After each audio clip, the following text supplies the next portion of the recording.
मायामा के बारे में असल में कोई नहीं जानता कि वो कहां से आई थी, लेकिन उनके नैन नक्श को देखकर लगता था कि वो पूर्वोत्तर राज्यों में कहीं से, या तो नागालैंड या उधर कहीं से आई थी, जहां लोगों के नैन नक्श मंगोलियाई होते हैं। वो तिब्बत की भी हो सकती हैं, क्योंकि मेरे ख्याल से वो कभी बोलती नहीं थी, है ना? वास्तव में वो कभी नहीं बोली। तो वो कन्याकुमारी शहर में रहती थी, जो दक्षिण भारत के भारतीय प्रायद्वीप के छोर पर है।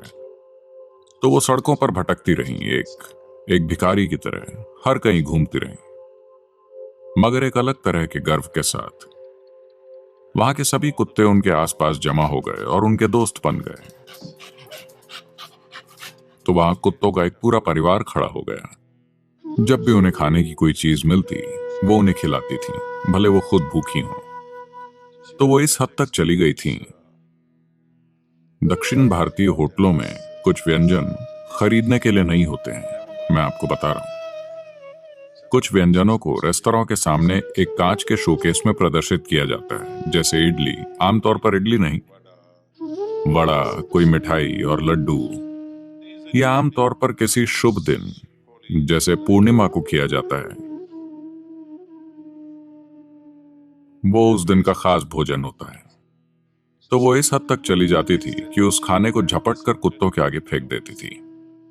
तो कई बार ऐसी घटनाएं भी हुई जहां उन्हें पीटा गया और गालियां दी गईं।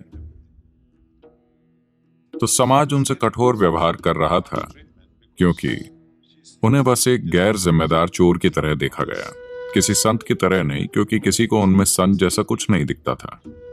क्योंकि संत का मतलब है कि उसे एक खास तरह के कपड़ों में होना चाहिए, उसके माथे पर 3 लकीरें होनी चाहिए और उसे सही चीजें कहनी चाहिए और उसे निर्जीव होना चाहिए। लेकिन वो हिम्मती थी। लेकिन कई बार लोगों ने उन्हें लहरों पर तैरते पाया। वो लहरों के ऊपर तैर रही थी। इस बात ने लोगों को हैरान कर दिया और वो उन्हें थोड़े सम्मान से देखने लगे। बाद में कोई व्यक्ति जो उनसे जुड़ा था, वृद्ध होने पर उन्हें सेलम नाम की जगह पर ले आया और वो अपने देहांत तक वहीं रहीं, वहीं अपना शरीर छोड़ा। उनकी समाधि एक शानदार जगह है। शानदार मतलब वैसे नहीं, वो बस सीमेंट से बनी एक छोटी सी चीज है, एक छोटा सा घर, मगर वो वाकई बहुत बहुत बहुत शक्तिशाली है। तो मैं एक छोटे से हिल स्टेशन पर था, जो इस जगह के करीब है, और वो पूर्णिमा का दिन था। तो कोई इस मायम्मा उनकी समाधि की बात कर रहा था और मैंने कई लोगों से उनके बारे में कई बातें सुनी। तो हमने सोचा कि हम कार से वहां चलते हैं, क्योंकि ये पूर्णिमा की शाम है, चलकर देखते हैं। किसी ने आकर बताया कि वहां पूर्णिमा की शाम को कुछ खास होता है। तो जब मैं शाम को 5, साढ़े 5 बजे के करीब पहुंचा तो वहां कोई नहीं था। तो हम अंदर चले गए और एक छोटे से कमरे में बैठे, सिर्फ 10 बाय 10 का एक कमरा, जिसमें उनकी एक बड़ी तस्वीर थी। उनके चेहरे पर ज्यादातर तिब्बती महिलाओं की तरह काफी झुर्रियां हैं, लगभग उसी तरह का चेहरा, मगर वो जगह विस्फोटक है। और वहां एक उनका भक्त है।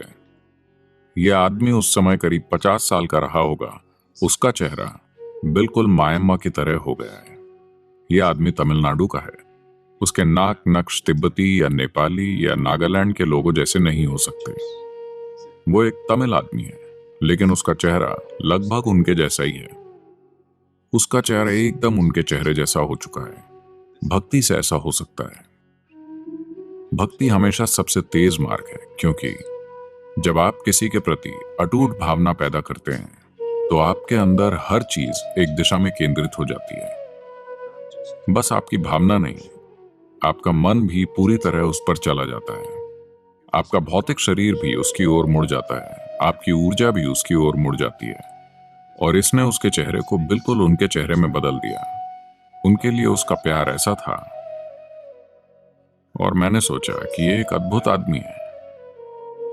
भक्ति का मतलब बस यही है, ये एक दिशा में केंद्रित चेतनता है। ये यहां वहां नहीं डोलती, बस एक दिशा में जाती है। इस जीव के अंदर जो कुछ है, जब उसे एक दिशा में डाल दिया जाता है, तो चीजें यूं होंगी कि आपने सोचा भी नहीं होगा कि ऐसा हो सकता है। मैं चाहता हूं कि आप मुड़कर देखें भारत के आध्यात्मिक इतिहास को, आप भक्तों को, अद्भुत चीजें करते पाएंगे। उनके आसपास होने वाली घटनाएं इतनी चमत्कारी थीं कि किसी को विश्वास नहीं होता था। उनके पास ज्ञान नहीं था, उनके पास कोई दूसरा मंत्र तंत्र नहीं था। एकमात्र चीज थी, एक ही दिशा में केंद्रित भक्ति, बस। जो चीजें उनके अंदर और उनके आसपास हुईं, वो कुछ ज्यादा ही चमत्कारी थीं। उनके आसपास अद्भुत चीजें हुईं और लाखों लोग सिर्फ उनकी मौजूदगी से ही अभिभूत हो जाते थे। उनके पास सिर्फ एक ही दिशा में केंद्रित भक्ति थी, बस।